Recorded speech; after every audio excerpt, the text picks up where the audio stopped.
କାହିଁକି ଏ ଜାଗାଟା ଅଧିକା ଶାନ୍ତିମୟ ଲାଗୁଛି ଜାଣିଛନ୍ତି? କାହିଁକି ନା ଜାଗାର ନାଁ ହେଉଛି ଶାନ୍ତି ଆନନ୍ଦ ଆଶ୍ରମ କରମଳା। 1904 ମସିହା ମକର ସଂକ୍ରମଣ 5 ଦିନ ଜାନୁଆରୀ ମାସ 18 ତାରିଖ ମାଘ ତ୍ରିବେଣୀ ଅମାବାସ୍ୟା ସୋମବାର ତିଥିରେ ଶ୍ରୀ ଠାକୁର ଅଭିରାମ ପରମହଂସଦେବ ରାଧାଦେବୀ ନାମେ ମାତୃଦେବୀଙ୍କ କୋଳରେ ଜନ୍ମଗ୍ରହଣ କରିଥିଲେ ଓ ତାଙ୍କ ପିତାଙ୍କ ନାମ ଥିଲା ସତ୍ୟବାଦୀ ପଟ୍ଟନାୟକ। ଠାକୁର କ'ଣ କହିଲେ?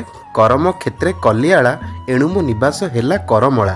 କରମଳା କ୍ଷେତ୍ରରେ ଠାକୁର ନୀଳାଖେଳା ଆଳା କରିଥିବାରୁ ନାମଟି ହେଲା କରମଳା। ଘରରେ ଧରିଛି ମାଳା ଏଣୁ କରମ କ୍ଷେତ୍ରେ କଲିଆଳା। ମାଳା ଧରି ମୁଁ ଜପୁଛି ଏମିତି ଭାବରେ ନାମ ଜପୁଛି ଯେଉଁ ଅନ୍ତରାତ୍ମା ଭିତରେ ଜୀବାତ୍ମା ପରମାତ୍ମା ଖେଳୁଛନ୍ତି ତାଙ୍କୁ ମୁଁ ଧରିକି ଜପୁଛି ତେଣୁ କରମ ଆଳା କରମଳା। ପୂର୍ବରୁ ଇତିହାସ ଅଛି। ଅଚ୍ୟୁତାନନ୍ଦ ଶିରୋମଣି ସନ୍ଥ ଶିରୋମଣି ଭବିଷ୍ୟତ ଜ୍ଞାତା ଅଚ୍ୟୁତାନନ୍ଦ ଲେଖିଥିଲେ ତାଙ୍କ ଗୁରୁଙ୍କର ଜନ୍ମ କହିବା ଚିଲିକାର ଉତ୍ତରରେ ଅଭିନ୍ନ ସୁନ୍ଦର ନାମ ବୋଲାଇବ ହେତୁ ରଖିବୁ କୁମରେ। ଅନେକ ଶାସ୍ତ୍ର ପୁରାଣ ଲେଖିବ ସିଦ୍ଧାନ୍ତ ବଚନ ତାର ପରମହଂସ ଯେ ନାମ ବୋଲାଇବେ ସର୍ବେ ଡାକିବେ ଠାକୁର ସର୍ବେ ଡାକିବେ ଠାକୁର। ଲକ୍ଷ ଶିଷ୍ୟ ଯେଉଁ ଦିନ ପୂର୍ଣ୍ଣ ହେବେ ସେଦିନ ଛାଡ଼ିବ ଦେହ ବୀର ସିଂହ ଦେବ ହେତୁ ତାଙ୍କୁ ଦେବ ଋତୁ ପଞ୍ଚଭୂତେ ଥିବ।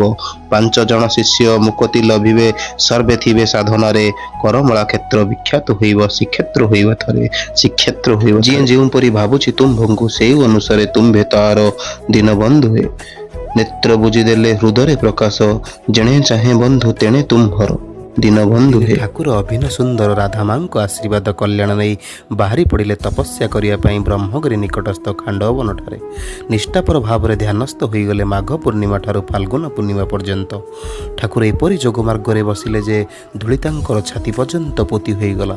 ତଥାପି ଠାକୁରଙ୍କର ଧ୍ୟାନ ଭଗ୍ନ ହେଲା ନାହିଁ। ହଠାତ୍ ଦିନେ କ'ଣ ହେଲା ଜାଣିଛନ୍ତି?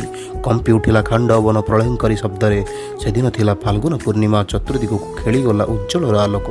ମା ବନ ଦୁର୍ଗାଙ୍କର ଆବିର୍ଭାବ ହୋଇ ଠାକୁରଙ୍କୁ ବର ପ୍ରଦାନ କଲେ। ଧନ୍ୟ ହେଲା ମାଟି, ଧନ୍ୟ ହେଲା ସେ ଖାଣ୍ଡବନ, ଧନ୍ୟ ହେଲା ବ୍ରହ୍ମଗିରି, ଧନ୍ୟ ହେଲା କରମଳା। ମା ସେ ଜଗଜ୍ଜନନୀ କଲ୍ୟାଣମୟୀ କରୁଣାମୟୀ କୃପାମୟୀ ବନ ଦୁର୍ଗା ମାଙ୍କର ଆଶୀର୍ବାଦରେ ଛୋଟିଆ ଭକ୍ତଟିଏ ରଖିଲି। ଯଦି ଭୁଲ ହୋଇଥାଏ କ୍ଷମା କରିଦେବେ।